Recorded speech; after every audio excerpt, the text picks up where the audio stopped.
तर पहलगाम दहशतवादी हल्ल्यावरती राज्यभरातून आता तीव्र संताप व्यक्त केला जातोय।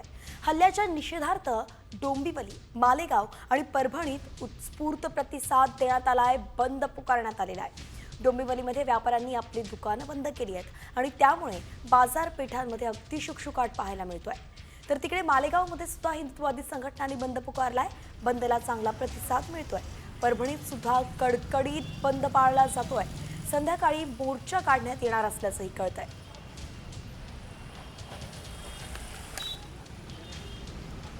ही तिन्ही दृश्य आपण सध्या पाहतोय। डोंबिवली, मनमाड आणि परभणीमधली ही दृश्य आहेत। या तीनही ठिकाणी कडकडीत बंद आता पाळला जातोय। पहलगाममध्ये जो भ्याड हल्ला झाला त्याचा निषेध आता नागरिक करताना दिसतायत, सर्वसामान्य करताना दिसतायत।